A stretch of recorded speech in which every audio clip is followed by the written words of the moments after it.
What's up guys, Asian here with another PTS video, and today we're going to be talking about the new Roaring Opportunist set. So this is post 6.0.1 rather than the old version of Roaring Opportunist. But first, a little bit of an update, just because I forgot to include it in yesterday's patch notes review video. But it is final season, so it is crunch time for me. So these videos might be a little bit delayed. I know last week I was able to pump out a video every day, but we are getting to the second to last week of classes, so we're getting our final projects done. We have our final papers to write up. So I might have to shift it to every other day, depending on how busy I get with classwork. The other thing too was I was planning on doing the werewolf video today actually, but because of the new Roaring Opportunist changes and how much controversy I guess has been going around about it, I figured it would be a better time to go over Roaring Opportunist first and then take a look at the werewolf changes. There are already other content creators that have already done videos on these werewolf changes. Spoilers, werewolves, you guys are looking pretty good for next patch. So I figured I should probably cover Roaring Opportunist rather than Werewolf. So there's going to be two videos on Roaring Opportunist. This one is just going to be taking a look at how the set works and how difficult it is to actually get that full 12-second uptime on a healer or even on DPS. And then the second video should be coming out either on Wednesday or Thursday, depending on how much time I get to devote myself to it. It's going to be on the mathematics behind Roaring Opportunist and whether or not the math supports using it in an actual trials group.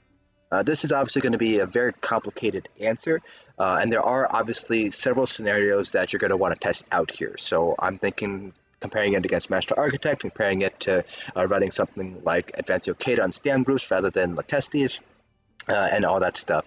So that will hopefully come out tomorrow, but chances are it'll probably come out on Thursday just because there's a lot of scenarios I want to take a look at first.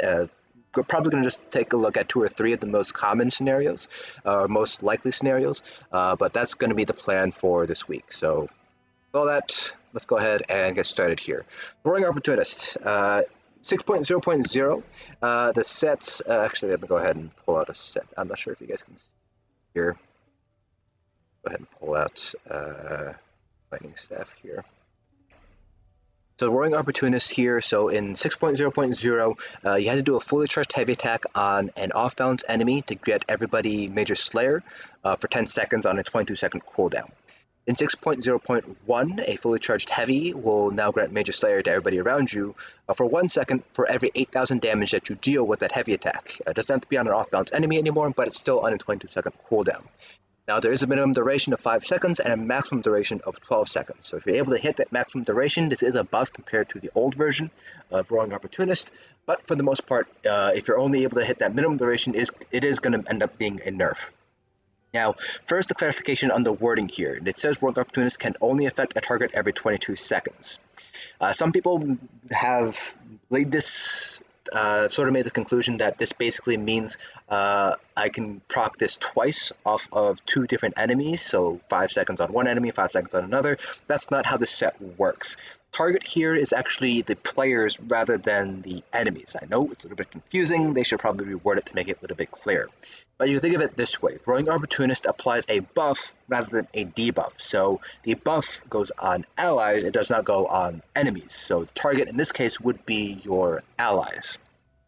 So you cannot double up in Roaring Opportunist. So 2 people cannot wear it, and you can't double up on that because it is on each person.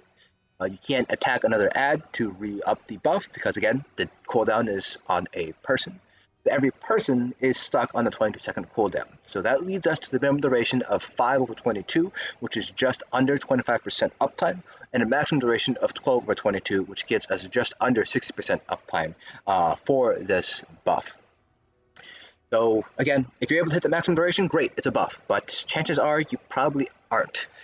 So first, let's talk about how it works with the Lightning Staff, because there's obviously been some discussion about how does it work with the Lightning Staff instead of like a very obvious Inferno Staff just has a 1 hit. But the Lightning Staff only has a channel and then a tick. So does it take into consideration all the damage that's been taken place, or does it only take that last tick into consideration? So let's go ahead and buff ourselves up here.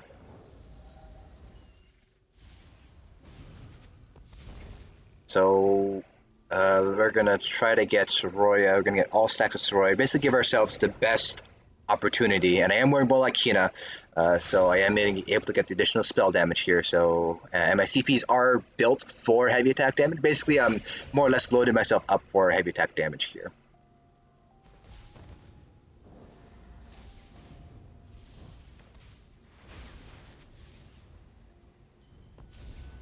All right, so there we go. Now it was kind of hard to see with the effects, but Major Slayer does have that blue outline on your arms. So that's how you know it has propped. So there we go. Go ahead and take a look at the combat log. So first, gear-wise, I'm doing Molag Kena for additional weapon spell damage. Siroria, obviously, for spell damage. We're doing Roaring Opportunist here.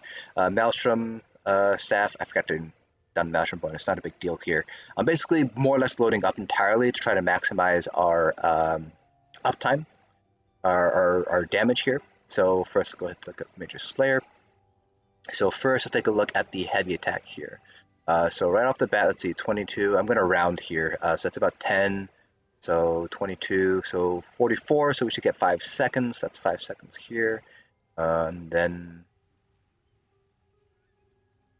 here's the next one. This one's obviously going to be lower. So 10, 24.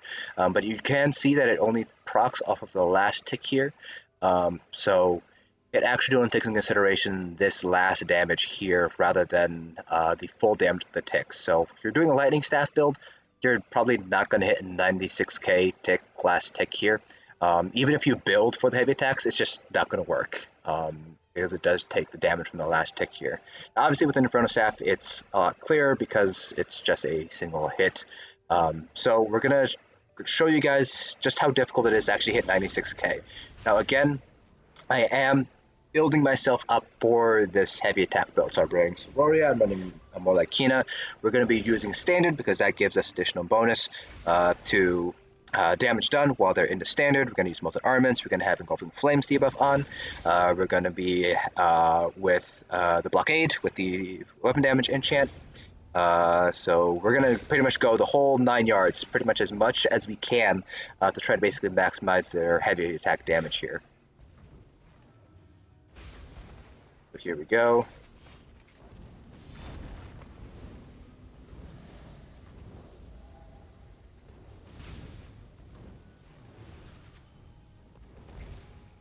So there we go. We have the Major Slayer buff, so we're going to see just how long that lasts.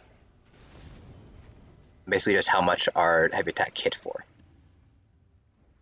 Reset dummy! Alright, so here is the hit. Hopefully we got a crit on that. I really hope we got a crit. Even if we didn't, though, we can probably figure out how much we did here. So attack, where is it? The heavy attack. Oh, okay, so we only hit for 45k here. So you can see here we got round up to about 46 to 51. So we got the 5 seconds. Now, if we crit, on the other hand, let's see, my crit damage is 114%. So if we basically more or less double that, we would be getting, let's see, double that plus another 4k or so. We'd be hitting about 96k, just barely 96k if we manage to crit with this heavy attack.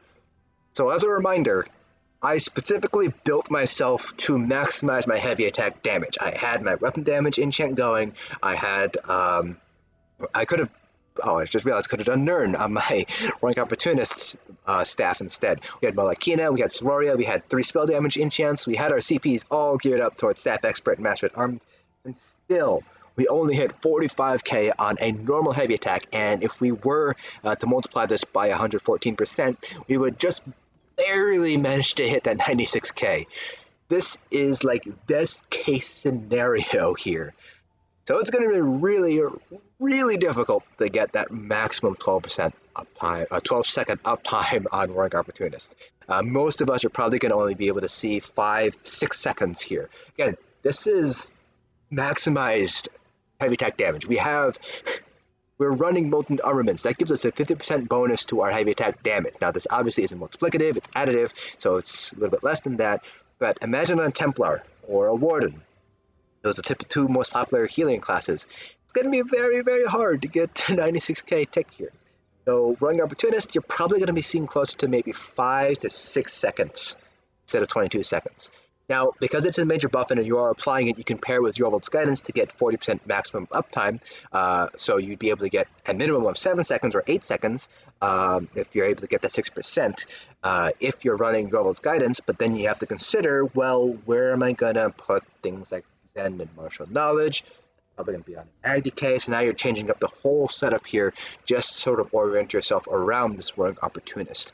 Whether or not it's going to be worth it, well, that's why I'm doing that math video either tomorrow or Thursday.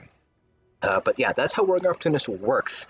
Let me know what you guys think about this new set. I, for one, am absolutely baffled by why they decided to make this change, why they thought this change was a good idea. Because you ain't going to get that 12-second uptime. Again, this is fully geared out for heavy attacks. And again, heavy attack builds for DPS just don't pull the same on DPS. I guarantee you that if I built a heavy attack MagDK setup here, I would probably be able to get 10, 11 seconds uptime if I managed to crit on a heavy attack with major vulnerability up and off bounce. I did not time this with off bounce, and we obviously don't have major vulnerability, so if we have those active, then we could probably hit that 96k a lot easier. But you're gonna have to learn how to time it with that. So that's just more skill gap. Plus the heavy attack build's probably gonna pull less than a light attack Magicka DK build. So is it gonna be worth getting that additional Major Slayer for the DPS lots that you're running, and so on and so forth. So a lot of hoops to jump through, a lot of skill involved to get maximum uptime on Roaring Opportunist. I'm absolutely baffled why they decided to make this change. But let me know down in the comment section below what you guys think of this set. Hopefully this clears up how the set works for you guys. But yeah, that's pretty much it for this video. Again, I'll be doing a theoretical look at Roaring Opportunist, whether it's going to be worth running compared to some other alternative setups, either tomorrow or Thursday. But yeah, that's it for this video. Hope you guys enjoyed. I'll see you guys in the next dungeon.